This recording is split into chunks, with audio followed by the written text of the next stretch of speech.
Wasn't the only history-making third-party candidate in American politics. When talking about outside challenges, you always have to mention the man with the libertarian cult following, Dr. Ron Paul, who we have live with us now. Dr. Paul, thank you very much for joining us. I know you and Jesse have had a long relationship. That is right, and good to talk with both of you, and good to say hello to Jesse. Good morning, Dr. Paul, or good afternoon we are now. I've been up a long time today, but it's, you know, I'll tell you, it was wonderful joining forces with you. I'll never forget it at that Republican National Convention in St. Paul when you and I headed the counter convention at the Target Center in Minneapolis, sold out to the brink, to the rafters, and we had no more security than what's normally there at a Minnesota Timberwolf basketball game, and yet the Republican side, you'd think you were going into Beirut, Lebanon, into a war zone. Am I not right, Dr. Paul? Yeah, you're right, but we didn't have no more security than that. But we didn't have any problems at all whatsoever. We didn't have any media coverage either, which was characteristic. You know, when we'd have a successful event in the presidential campaigns, that when I was, you know, running, we could get good crowds out, but never was there coverage. I think during that time there was no competition with the other group for large crowds, and we were able to get the large crowds out, but you know how it works. I mean, they're not going to give you any credit at all, so you have to fight your way along. And that's what we got to do, and that's what I hope comes out of this election today. The perfect scenario, Dr. Paul, that I wanted to have happen, I wanted Governor Johnson or Jill Stein to get enough electoral votes to where no one would reach that magic 270, and then maybe, and this is my personal opinion, we would abolish the Electoral College and go to a popular vote, which in my opinion, it should be that way. It should not be the Electoral College. Well, it doesn't look like that's going to work out, and you know, I've sort of predicted that their vote would fade, partially, you know, partly because of the control of the media and all this. Don't waste your vote, don't waste your vote. You overcame that, and you were able to do it. But basically, you know, when I ran as a libertarian, I can remember that was it. Why waste your vote? I said, yeah, why would you vote for the Republican and the Democratic candidate? That's wasting your vote. Why don't you make your vote count? But no, generally they win, and so they've gone down. You know, especially Johnson's gone down here, so his percentage will probably be fairly low tonight. But they gradually, you know, build this case up that, you know, the world depends on the election between Republicans and Democrats. But quite frankly, I've come to the conclusion that we don't have two parties. We have one party. They call them Republicans and Democrats.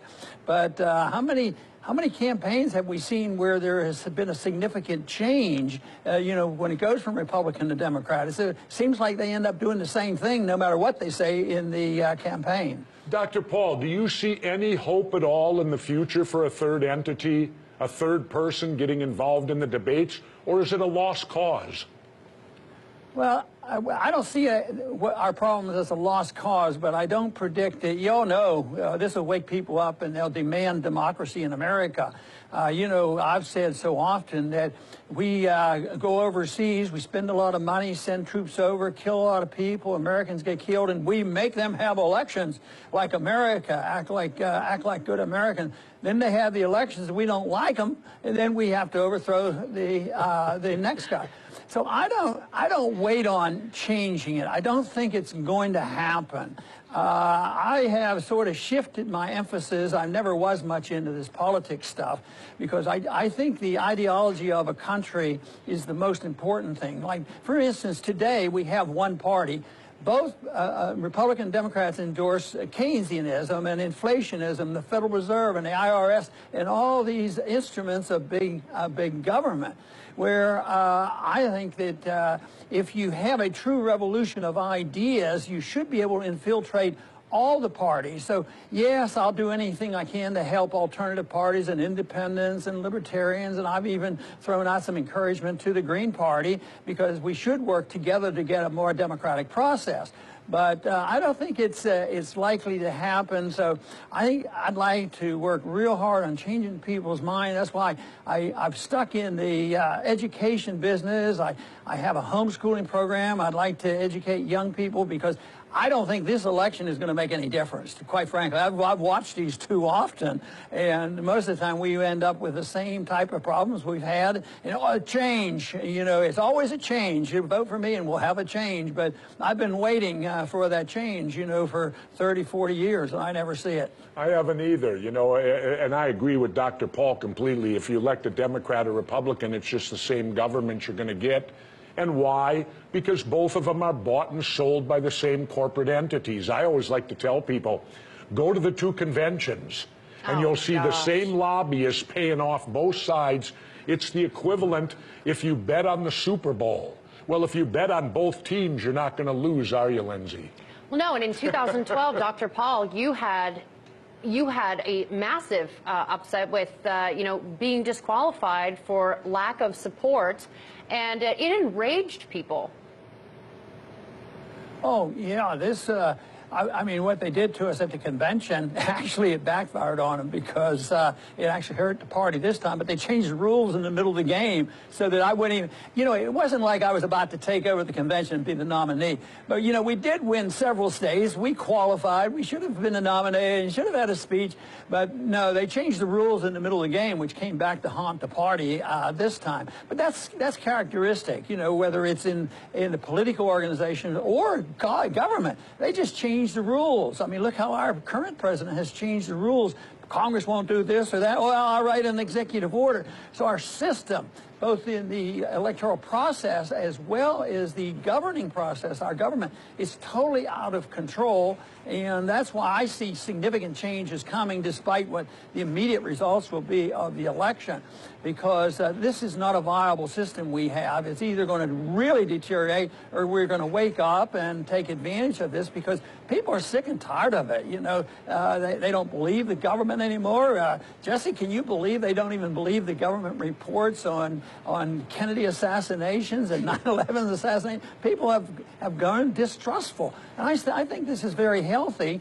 And now, they're even challenging the Federal Reserve System. And now we're going to be moving into a very, very serious economic crisis. And they have to challenge all of these events. So I think that I'd like to feed into those people that need ammunition to why we should be challenging the status quo of what's been, coming out of our universities. And, this cultural Marxism, it's all preached by the university professors, and they go and they stand behind this. And this is why I think it's up to all of us to try to get people to change their minds. When the people change their minds, the government will change their mind. Right now, there's still a lot of people who like government spending. For that reason, the discouraging thing on today's election will be most people that are in the Congress are still going to get elected. And if Hillary wins, you can say the status quo got elected. It's pretty tragic. And Dr. Paul, how is that? How is it when you see a Congress that has an approval rating of sometimes bordering on single digit, and yet they all still get reelected? Is it because of the way they gerrymander the districts to where they're uncompetitive? Is that the sole reason, where ahead of time they make districts, well, the Repubs will win here, the Dems will win here, and we won't make them to where they're competitive at all? Because that's astounding to me, how they could have a 10% approval rating and yet 90% of them get reelected. Yeah, I think gerrymandering is a big part of it, but then again, even those hardcore conservatives will have a district where they build airplanes. And, the F-35 is built in all 50 states. Everybody gets part of it. Say, oh, well, we can't vote against a weapon. We might need it someday, like fun. I mean, most of these weapons they're building now are archaic. They're World War II weapons, and they're not working very well. But everybody thinks, oh, well, under these, I have to make an exception. The people want me to have an exception. I can't vote against this because that means jobs for my district, and they get sucked into this, and they don't have much of a backbone to stand up to it and tell the people, look, this is wrong. If we're going to vote, if we want to stop it in other people's district, we have to stop it in our own districts as well. But I think this is why I'm optimistic, is we're going to go broke and they're not going to be able to get away with that anymore. Well, yeah, and I think that'll change our exactly. And as you say, the younger generation is going to pay for it, but at least the younger generation seems hungry for a revolution. Yeah, well. Former presidential candidate and chair of the Institute for Peace and Prosperity, Dr. Ron Paul, thank you very much.